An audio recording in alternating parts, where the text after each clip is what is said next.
Gotta love the music. Good morning, everybody. Welcome to Sales Chatter.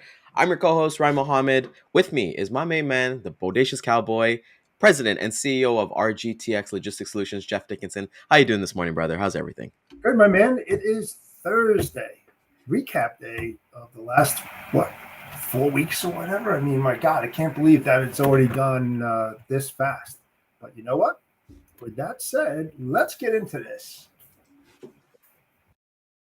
To the HPLS podcast. Live, relevant, and high performance information, conversations, and education weekly.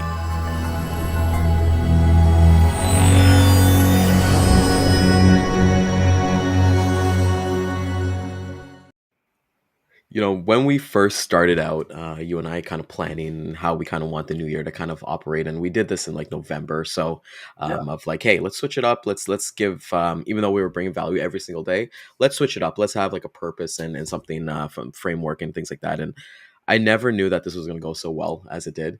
So first and foremost, before we even get started, I want to thank everybody for the support. The constant messages that both Jeff and I get.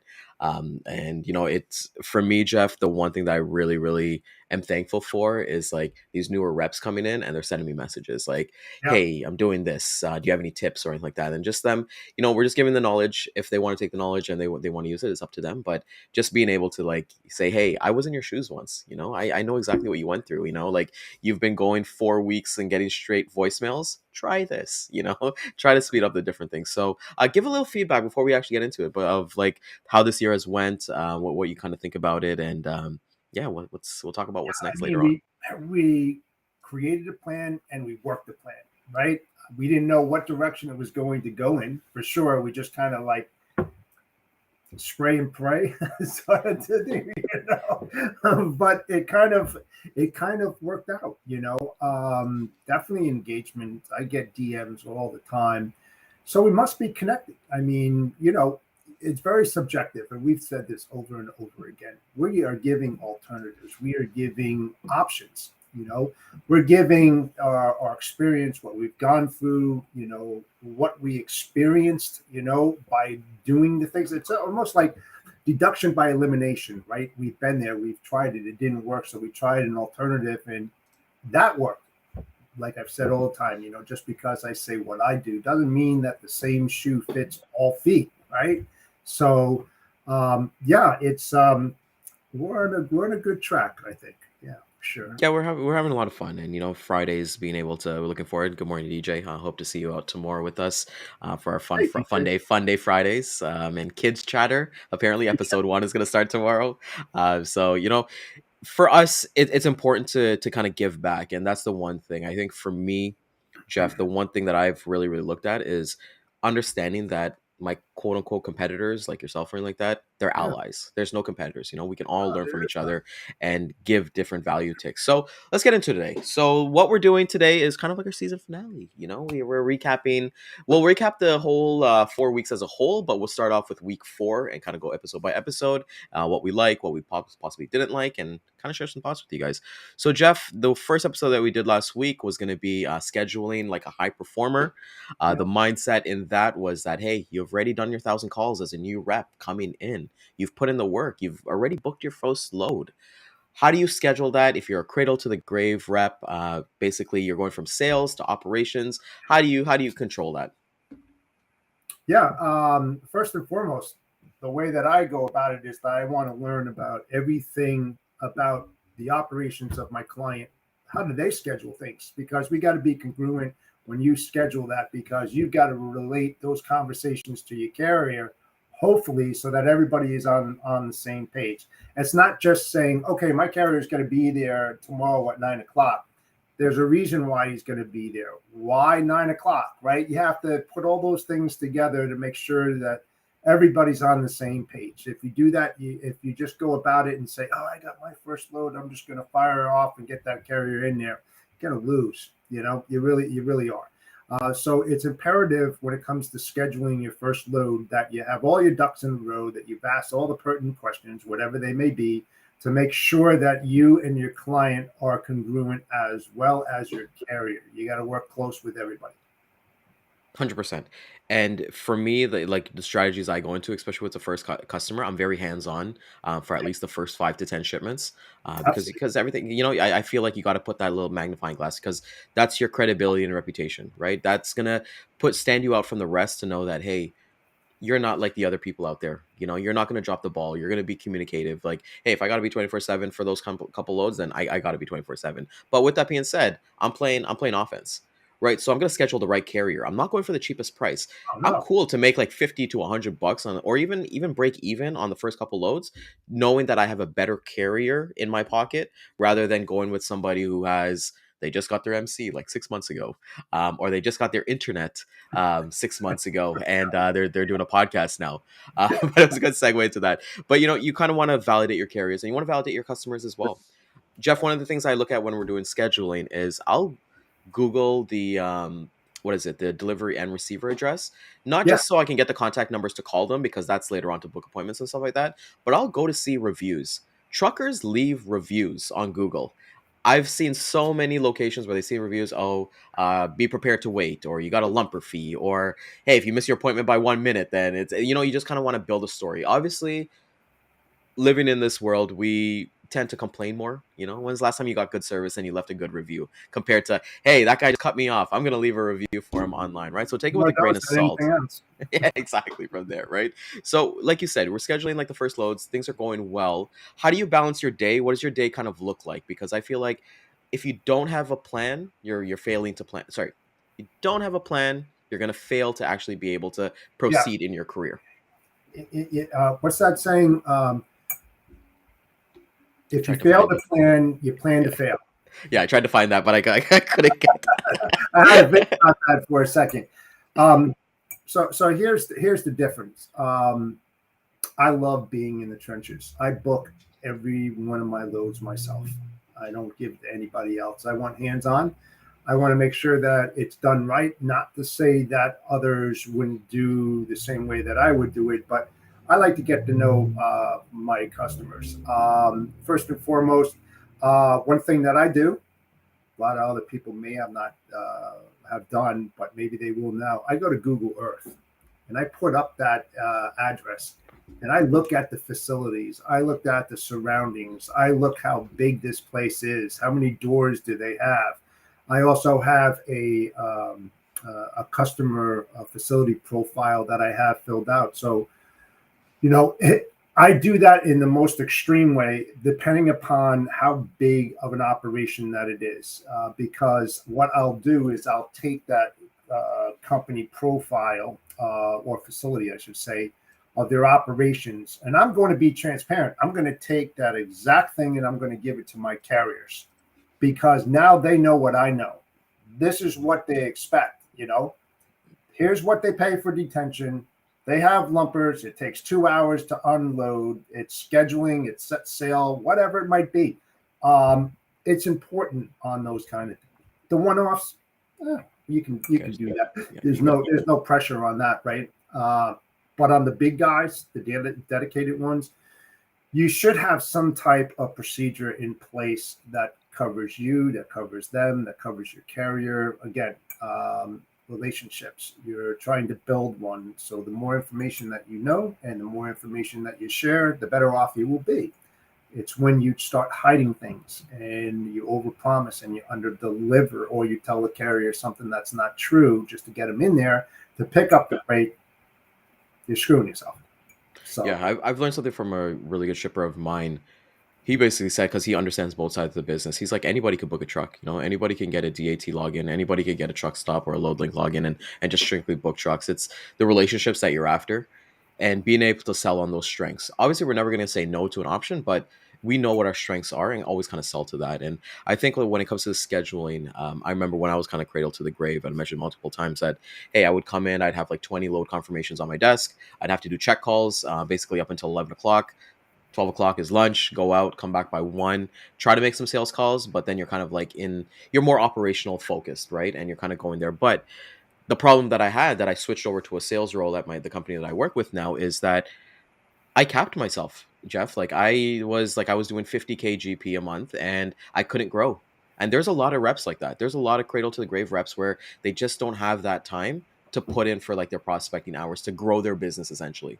You know, they're stuck at there, they have the loads that they're working in. They've moved to dedicated. So they got the dedicated going like clockwork, but then Yep. it's like, okay, well something goes wrong, you know, like tire blows or something like that, or different options kind of come from there. So I feel like managing your time is so important and always kind of protecting your prospecting. We always go back to our Jeb Blunt episode of protecting your golden hours and fanatical prospecting. No matter what, one call a day is still better than zero. One email a day is still better than nothing, you know? And it's that like in that loop to say that, oh my God, I'm so busy, I'm so busy, I'm so busy. And then it's like there's so many times, I know Dan has talked about this numerous times, where you think you've done so much work, you know, you've done so much work, and then you look at the GP or you like look at your actual day and you're like, oh my God, I only booked like 2 loads today. You know, you're like, but I've been calling everybody, I've been doing all this stuff, and it's just, you know, those non-sales activity. What are your thoughts on that, Jeff? Yeah, two things. And again, this is very subjective, but it's a really big question of mine that I put out there on LinkedIn yesterday.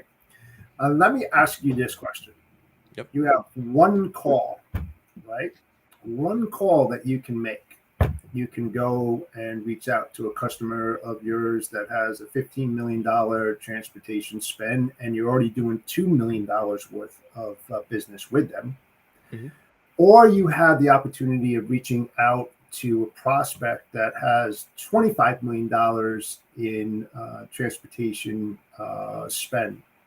Where are you going? Who are you going to call with that one call, and why? Okay. So, I'm calling. Okay, so I've got two. Okay, so give me, because I know you never answer questions directly. So I'm gonna kind of open up here. How long have I been working with first a customer A? You got $2 million worth of their business. You're already moving it, so it Okay, could so be, yeah, it could be 6 months, 3 months. They're gung ho. They're firing off. okay, 100%. Okay, so for me, if that situation is that I know that they have a $50 million spend and I'm only getting, well, not only getting 2 million. 2 million is very big. But to increase that, I call them customer A. But I would always have customer A. I would already have that scheduled weekly call. So those conversations would be coming up. But to answer your question, to not beat around the bushes and not go through the gray area, I'm sorry, I'm calling customer A. That's like saying like, hey, am I going to call Jeff for advice, or I'm going to call ABC company that I've never talked to before and try to get their advice? At least I know you're reputable. I know you have the freight. You know, I know that you can move it. Right, So it's right. like you've So, got that. So that's my answer for you. right. So what's the average, right? And again, it's all subjective, Hmm. all totally subjective. I'm not trying to tell people this is what they need to do. 100%. How many calls does it take to get a client on board? Would you say as an average? I mean, I don't know. I've heard 8, maybe. Yeah. It depends on people. So okay, so let me break it down for you, Jeff. To get a person on the phone for a discovery call, I Yeah. would say maybe takes me 3 to 4 touches. So that's a span, let's say every 2 days. So let's say about 8 days, about 1.5 week, right? To get somebody on the phone, a book call, to talk to them, and we're congruent and we're talking about business. I would say maybe that, yeah, 8 to 10, yeah, 8 to 10 kind of, 8 to 10 kind of touch after. So after we have that discovery call, usually with a discovery call for me, and everybody in the audience, correct me if I'm wrong here, if or it's something different, do different. Every Right. time I get off the phone on a discovery call, I always have some homework with me that they give me, and that's when I get to work. So they'll be like, okay, here's a couple lanes to work on. Let's see where you're at for pricing. And then that's where I kind of go into like creative mode. I'll look up at the data and I'll send different things. And that's what I kind of like to do. I like to do worksheets and give them everything. Throw them a Dean clip of him talking about the lane or something like that. But that's what I would do. And then it's either going to be yes or no, the price or not. And we're going to be in the middle. And then you kind of figure out, hey, are we willing to work together? Is this something that you're willing to take a chance? Are you willing to take trial runs with me? Are you willing to take trial runs from 5 to 10 loads with me? See what we do, prove our service, and we'll take it load by load, because like that's the one thing I've learned from you is, each load you're as good as your last load. So Yes. I would say, so coming back to your question, I'm sorry that I rambled off here, but Oh, no, to no, answer your no, question no, about no. eight to ten That was touches, important. eight to Yeah. ten touches to get somebody on board, and I think that span takes about 2 months. I would say 2 months. The average is 60 days to bring on a new client. Okay. So, and this is just my logics, okay? Yep. Because I always look at everything logical. What's logical for me? Hmm. If it takes 8 calls, right? to try to get some, and you know, is this a $25 million customer that you're going after, or what's your gap for contacts as So far I as don't. Yeah, I don't look at. I never look at revenue. I don't care about their transportation spend. I find out by their loads and what they kind of do, and I've got an idea, like looking at their DCs and things like that. So for me, I never look at what they spend or even ask them what they spend. I basically try to figure out, okay, what are you guys running? Am I going to be able to fit in here? And then we'll talk numbers so you afterwards. go after all, right? No, I have my niche. Well, within my niche. Like I'll never go after like a And steel customer. it could be somebody that spends $100,000 a year up to, let's say, $15 million a There year. we A go. Yeah, wide variety, but they're wide all in variety. it, right? Yep. So here's the thing that I look at, right? If I let's just say if I have eight calls, right, and I have a big customer, well, I have a customer that's big, right, that I know has a $15 million transportation spend, and I'm moving $2 million worth of freight already. Personally, what I would do is I would take those eight calls that I know on average that it takes me to get anything from 100,000 to, let's just say, $1 million or whatever it might be, right? I'm going to engage with my customer that I'm already doing business because there's a high probability of getting the additional business from them. Why? Because they know what I'm doing for them, how I'm doing, how I'm communicating. So there's a higher probability of touching base with them than going out to a prospect. And in turn, you know they don't sit alone. There's always other partners or vendors who are feeding them, right? So that gets into the referral business, you know, recommendations and stuff. So that's the way my logics work. And like I said, it's very subjective. Everybody has their own, but it's about time. So I'm Yeah, but able to shrink the time spent and put it into an area that I know I have a higher probability, if that makes any sense. And granted, to get there, it takes a long time. Newbies coming into the business, you have no choice but to make 1,000 phone calls until you yep. get those clients on board. It's what you do with those clients when you get to that point, maybe a year later. I don't know how long it's going to take you. Some are faster than others, but what are you going to do with those clients to protect your time, increase your productivity, and be more effective and efficient in the role that you have? That's my point, right? I know I'm not stupid. Everybody that comes in has to make thousands of calls in order to get somebody on board. It's Gotta what go you fishing do after that. after that. And that's where we kind of that's where I'm glad that you opened your eyes because like the discussions that we have was Or meant I've for that. always been that way. I thought the only problem is that I failed to mention that, but I know Okay, good. that you have to do that. You Yeah, have because you have to do that because like I always thought like the mentality unless you've was like been no, in the no. business for a long time, you don't have to. Well, that's different. We're talking about new people Yeah, coming in right. here, We're right? talking So for about new people, and that's new what we're people kind trying of to coming in and focus kind of on. go from there. And I think just coming back to what you kind of say, for me, it's not an either or. You kind of give them, you kind of like the way that you kind of like put it up is like if you have one call, I feel like my time is spread out so well that like I can manage both. It's not a big, but then again, disclaimer, everybody. I'm sales with ops. I'm not cradle to the grave. I'm not booking these trucks. I'm not doing those things. So those activities that to me that I see as non-sales activity is that I can put into sales activity. And David kind of brings up a great point here where he's kind of saying like personally they treat the clients all the same. Exactly. Looking at visual and then versus looking at the money. And that's the way that I kind of see like protecting. That's why I've never looked at revenue. I've never looked at anything. If I could get along with people, the money will come. You serve somebody, the money will come. You're a server at a restaurant, Absolutely. you're giving the best For service, sure. that tip is going to come. So for me, I understand you're more strategic of it because of your experience in the industry, and that's amazing because like people, I see so many people leave messages that they've learned from that and they can be more tactical and like you said, be more productive, right? And that's what efficient, like a strategy, like a system, you're like a well-oiled machine, Jeff. So for me, I just kind of look at as people, Yeah. and the doors that I've had, like a conversation that I've had with a Mhm. really good customer has led to them going to another company and them pulling me over there too. Yeah. So it's just like maintaining them, talking to them, and I don't look at the numbers. The numbers always kind of follows from me, and any customer, yeah, it's so true. I've seen so many numerous cases where like a VP of sales will call a company. And then boom, they've got like 20 loads coming to them like right after that call. And you're like, what the hell just happened? But they've built that experience, right? So, you know, you look at it. Dan is a big believer of looking at everything at like a 10,000 view point. Like you go Yes. like a bird and you just kind of look at everything and look at your foundation.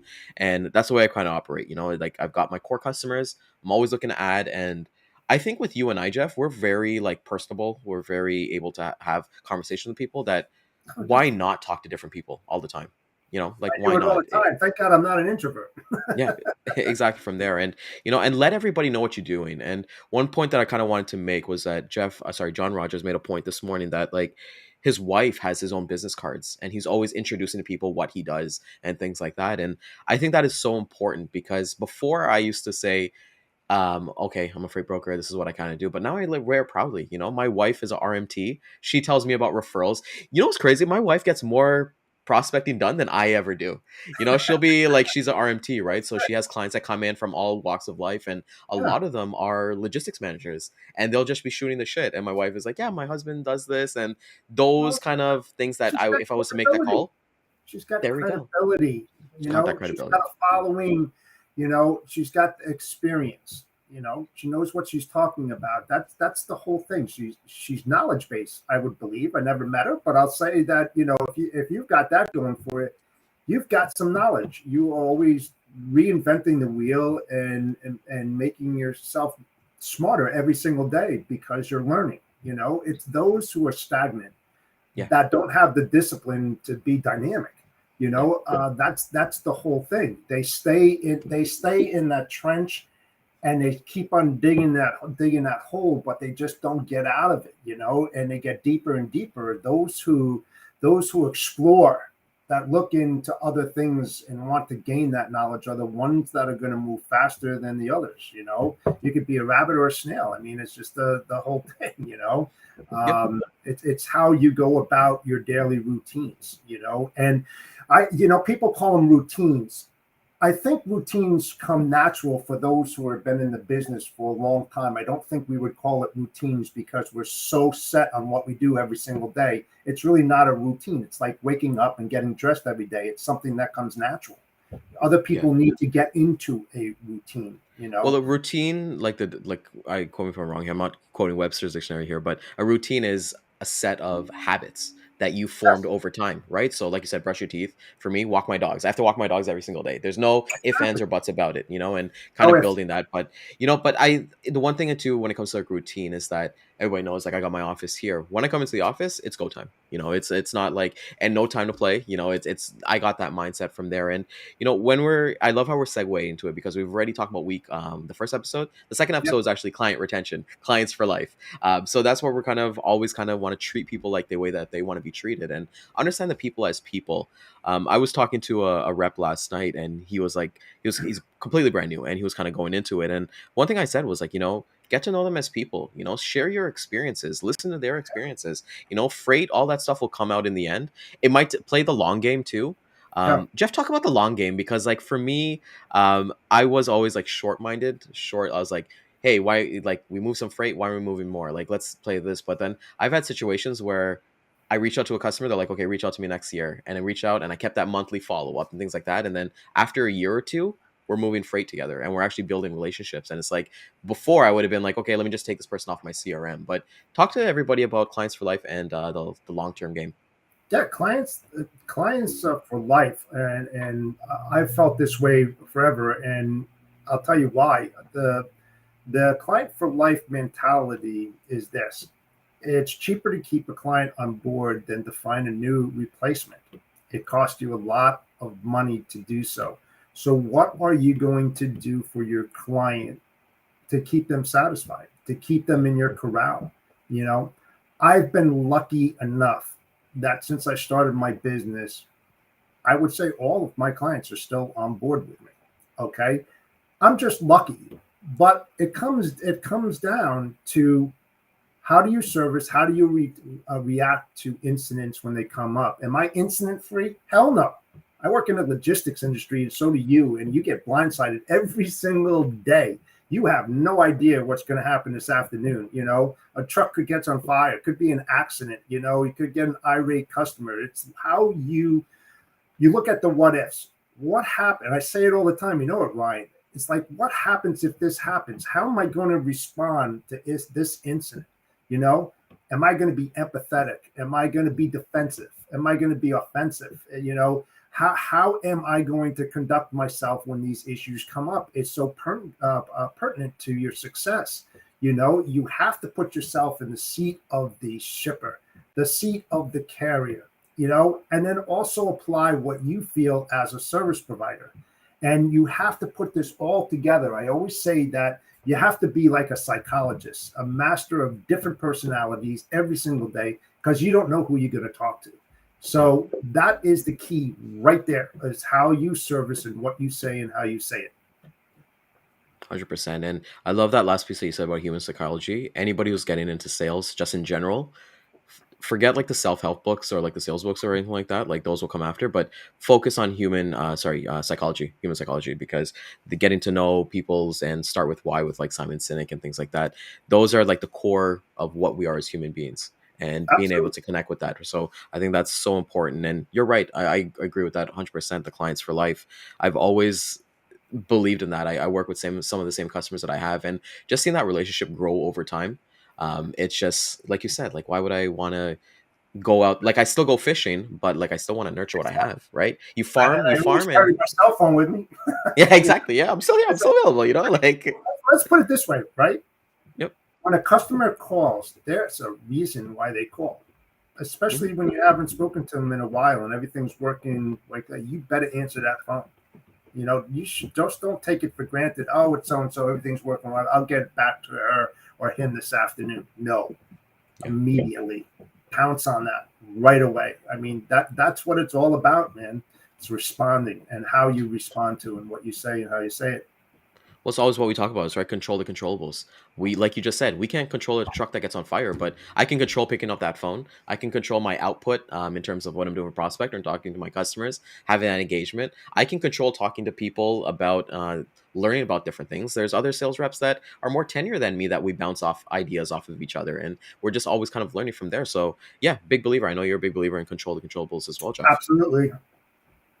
From there. So let's get into the last episode as we kind of coming up to the end here. But what did we talk about? We went on to talk about one of my favorite topics, which was your first commission check. Um, it was getting that first feeling. That was based on human psychology as well. Like, you've done this Yes. journey, you've progressed, you've put in the work, everything is accounted for. It's time to stop and smell the roses. Enjoy what you've done. I know you don't remember it, Jeff, what you kind of did with it, but what was that feeling like when outside of that first year, $9,000, when you're like, I can do this. This is my career. Well, I'm in it for life. I'll be honest. The first commission check that I got, I looked at it, I go, oh boy, this sucks. How am I going to pay the bills this month? I'm being honest. You know, it's like, and then the wheels start turning in your head. What the hell am I doing wrong? You know, I've been in this. I question myself. I've been in this industry for such a long time. This is the tough side of the fence, man. You know, the sales side, and I say it all the time. This is tough. How am I going to circumvent this area of my life to produce more than I ever expected, even when I was getting a salary? That was my expectation for my own self, you know? How am I going to do this? And then I started tapping. I started tapping into my experience and my background and writing notes and all of this. It was a sucky year, man. It was a complete sucky year. And I know there's a lot of people out there that felt the same way as I did and probably debated whether or not, and I would say a majority of them would be throw in the towel, man. I'm out, man. I can't do this. I can't do this because you just lost faith in yourself. I mean, you can pull yourself out of, what's that? Pull the phoenix out of the fire or something like that. That it's like it may be burning now, but you can put the water on it and you can cool things off and be very happy with what you do if you figure it out. And that takes a lot of effort. It's Yeah, not going to happen overnight. So yeah, I'm yeah. just being honest. Yeah, so you see, I'm the complete opposite, right? Like I was extremely happy with my first commission check and being able to kind of give back and things like that. And for me, the way that I kind of saw it was like, okay, I can do this. This, I can do this. This is something that I want to push forward to. I can continue to do this. And mind you, my first commission check was like, I think I was only working with like two customers, and I think I had maybe 30 loads. I think maybe we did that in like that 3 months. So that was actually my first commission check, and I was like, okay, cool. Like this is something that I want to keep pushing for. And obviously that's we're in a very lucrative industry. You do the work, you have great customer relationships, you have great carrier relationships, the universe is going to reward you, man. The universe always wants to reward you as long as you make in those daily habits of doing the work, right? And I think one of the worst things that you can do, Jeff, is say you're going to start tomorrow. Not Yeah. there's 2 days that are the worst days in the world, tomorrow and yesterday. You got to It's so focus on funny today. though. It's so funny, So my first year when I said everything sucked, you know what I say now? Guess what I say like right now, like today, and I've been saying it for a while. What do you think I'm gonna say?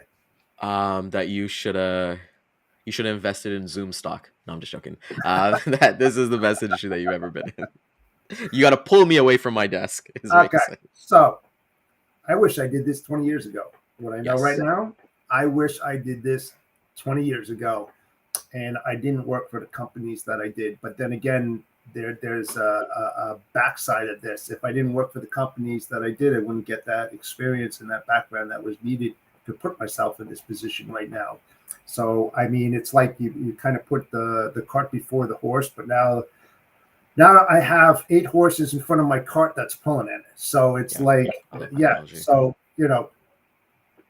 it took a long time to get here, but it's growing. I mean, when you grow by 334.12% year over year, that's damn good, man. It's working for me, but that didn't happen in the first year. But Yeah. like I said, I wish I did this 20 years ago. Absolutely. Yeah. I think about that, but then I understand like God's timing is God's timing, right? So I'll tell you this. I had a I'm, crossroad when I got interviewed, Jeff. My boss asked me, my first job, he asked me if I want to go into sales or I want to go into operations. I thank God every day that I said operations and I learned the industry in 2 years. yes. Because if I said sales, I probably would have been fired in like like I would probably, I just wouldn't have went with it. That was a It's a great structure where you, foundation. I really do. I think it's a Yes. great foundation to the sales side. I think it's struggling when you get into sales and you don't have that operations side because there's so much more that you have to learn rather than going into the operations and then coming to the sales. You already know that side of the business that you're calling. yeah, You know what I'm saying? But when you get it when you're new and you come into the industry and you haven't worked in there and you're like, I want to be a broker.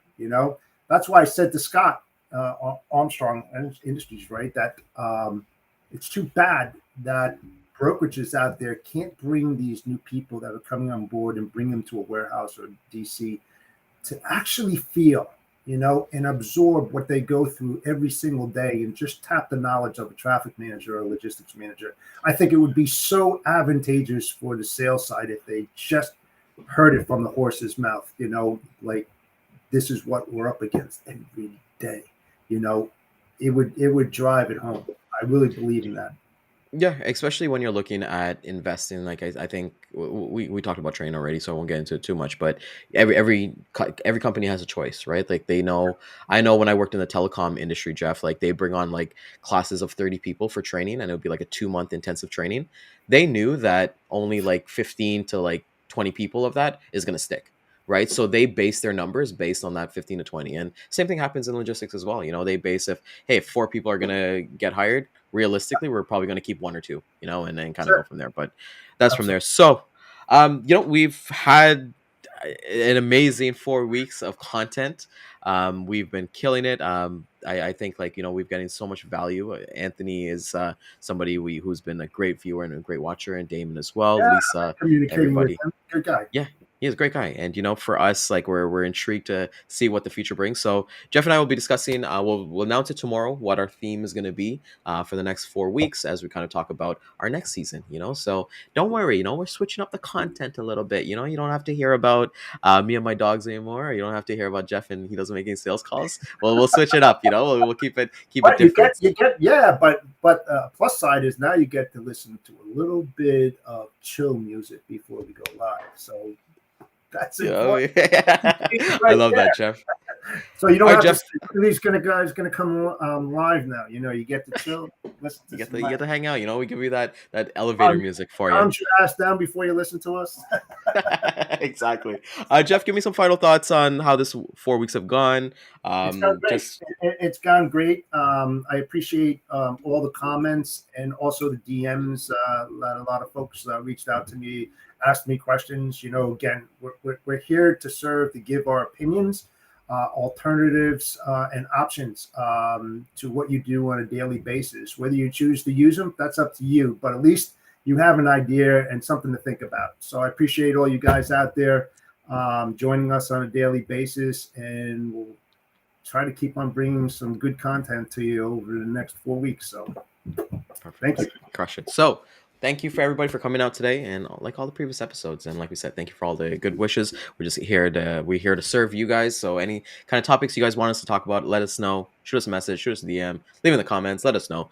With that being said, we'll be hitting the replay at 12 and 3 p.m. Eastern time. LinkedIn, Facebook, YouTube, and Twitter tomorrow. Friday Fun Day. We're gonna have some fun. We kick up, enjoy the fast week that has been, the fast month that has been. Last Friday before Valentine's Day, so maybe we'll get into some Valentine's Day themed questions or something like that. But with that being said, thank you everybody for coming out. Jeff? The Bodacious Cowboy out.